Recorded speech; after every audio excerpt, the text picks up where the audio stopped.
In a major step toward patient safety and consumer transparency, the Texas Medical Board is revising its guidance for practitioners in facilities offering services like Botox injections.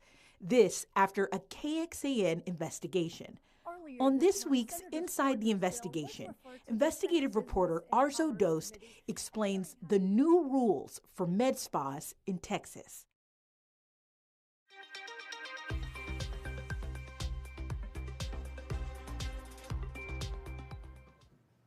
Good morning. You're watching Inside the Investigation, and today I'm joined by Arzo. Thank you so much for joining us. Thank you for having me. I'm actually here. I know. This is a first, everybody. Arzo is usually from home doing incredible work, but today we get to steal her and have her here. But Arzo, last time we talked about your investigation about Botox and these med spas, you were telling us really how anyone in Texas can be certified to do injectables in the state. But since your first report, there have been changes. Update us. Well, the biggest change comes from the Texas Medical Board. As you mentioned, anyone in Texas can go through training and be able to start injecting after going to a weekend session training, going to a couple weeks of these sort of trainings that are happening across the state. But it's got to be under the supervision of a medical someone in the medical field. So for instance, a doctor, a physician assistant, an advanced practice registered nurse. And since our investigation, the Texas Medical Board, which oversees doctors, has come up with some clarifications, if you will. So for instance, treatments like Botox or IV hydration clinics that you could go to, those are now classified in more clear definitions of medical things happening. Okay. So they're saying that if you go to get these treatments, the doctor's name, the board license number has to be visible in all treatment areas. It has to be advertised. And anybody treating you should have their credentials. So you know who this person is. What is their background? And we're going to watch your story now, but what I thought was great about this story was you're hearing from other medical professionals who are concerned. So let's watch that. It was filed back in November. Dr. Kelly Green is an ophthalmologist in Marble Falls.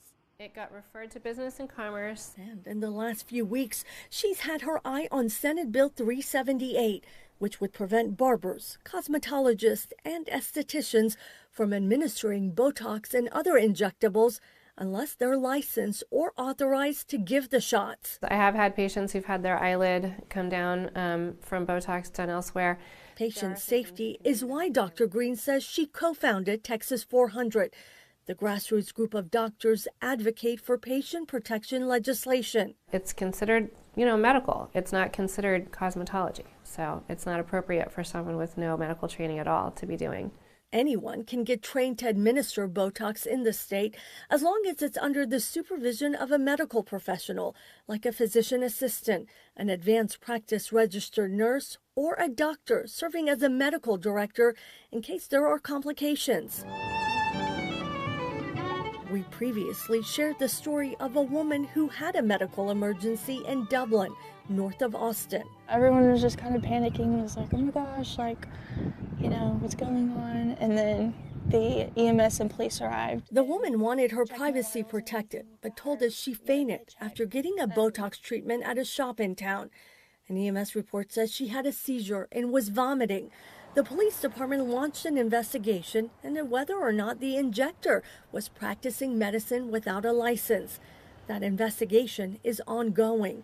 A spokesperson with the department says it's now working closely with the FDA. Why does Texas need this legislation? We need to make sure that injury and harm does not occur. Senator Charles Schwartner, who is also a doctor, refiled the bill this session to give the Texas Department of Licensing and Regulation authority to discipline those professionals if something goes wrong. Whenever you're injecting something, speaking as a surgeon, it's important that the person doing that injecting or doing that cutting knows what they're doing.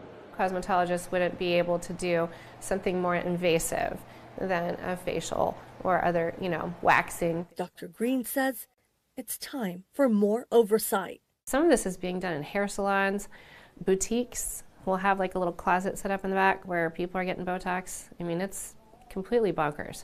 Earlier this month, Senator Schwartner's bill was referred to the Senate Business and Commerce Committee. A hearing hasn't been scheduled yet. The Dublin Police Department hopes to be at that hearing to share more of its investigation with lawmakers. We'll keep you posted. At the Capitol, Arzo Dost, KXAN Investigates.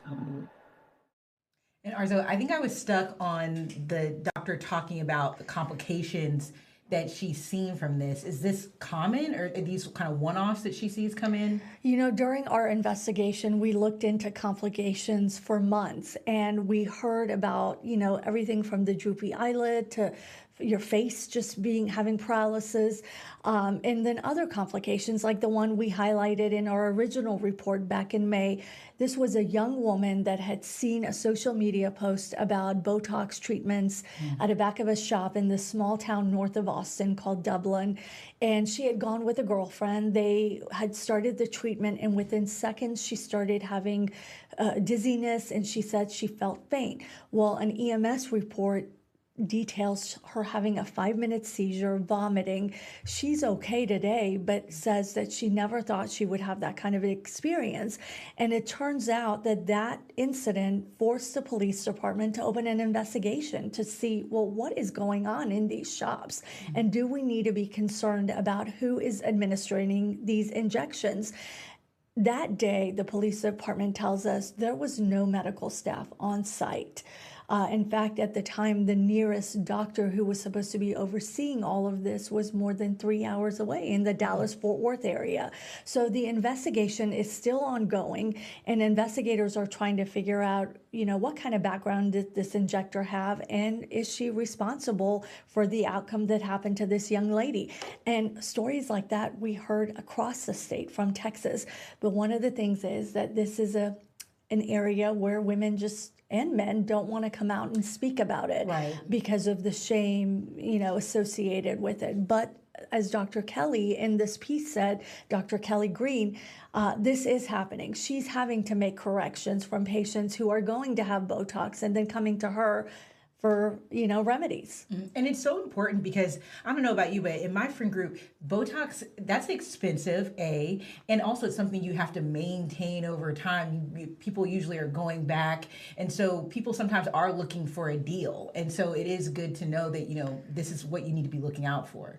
Dr. Kelly Green made a really significant point, and so have lawmakers who have a medical background. This is a medical treatment. If you really want to get it done the right way, go to a place that has medical staff. Or if they don't, make sure they are being supervised by a medical staff. And those are where those rules, transparency rules, come into place. We're starting to see med spas, hydration clinics all over cities and small towns. And one of the key points is just make sure you know who's giving you that treatment. Right. So what does Dr. Kelly think about the changes that TMB has made on their administrative level? She said, Dr. Kelly Green says this is a great first step, but what will even make it better, bringing in more oversight. And that's what we're seeing happen at the Capitol after our investigation. Senator Charles Schwartner filed Senate Bill 378, which really focuses on barbers, cosmetologists, and estheticians, and provides more oversight and gives their regulatory agency, which is the Texas Department of Regulation and Licensing, more authority to do something if there are complications. That was one of the questions I had in the story, because you've got the TMB, now we're talking about the TDLR. Did the TMB not have any of that ability or the authority to discipline these folks before? The Texas Medical Board has oversight over doctors, the medical aspect of it. And so these doctors are supposed to be overseeing the others that are giving these injections. So this does give the TDLR more authority to, go after people who are maybe not doing it the right way. You can sort of reach the doctors who are supposed to be supervising, but not necessarily these folks that are actually doing the injectables. And the TMB can issue cease and desist orders, which we covered, but those investigations take a while, and it all goes back down to who is the medical supervisor? Is it a doctor? Is it a physician assistant? Is it an advanced practice registered nurse? They all have their own guidance on this. So Senator Schwertner has introduced this legislation before. Did he have any insight for you as to why it didn't pass last session? Last session it stalled out after it got through the Senate. It is got a committee hearing. It has been sent to a committee, but it hasn't gotten a hearing yet. He is really hopeful, especially on top of the Texas Medical Board coming out with these new rules. And he said, he feels like the more conversation around it that he's had, and he filed it early this session. So it was filed in November, and he's thinking that it will go farther. And he hopes it does. He said, ultimately, it's about patient safety. So I'm really curious about the ongoing case out of the city of Dublin. You talked about this before, where it's really this kind of legal gray area. Does the criminal investigation have any legs considering how the law is set up right now? It could, and that's why the Dublin Police Department is continuing its investigation. When we first reported on the case in May, they were talking to the district attorney's office. Now they got the FDA involved because over the summer, the FDA and CDC were looking into Botox cases that were using, material that were not Botox. So they were looking into counterfeit, cases. So the police department is working with the FDA. They want to be a voice with this law, possible legislation that could be filed, the Senate bill, and they hope to be in Austin to tell lawmakers more about their case. Arzo, this is so interesting. And if you're someone who has a person in your friend group or you're considering it, this is the article to read, and her reporting is one to watch. So thank you so much for watching us. As always, you can come back on Fridays at 10:30 on YouTube, Facebook, on KXAN.com to watch our Inside the Investigation. Arzo, thank you for joining us. Thanks for having me.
Reverse 5 visible signs of skin damage with number 7 Future Renew. Flawless.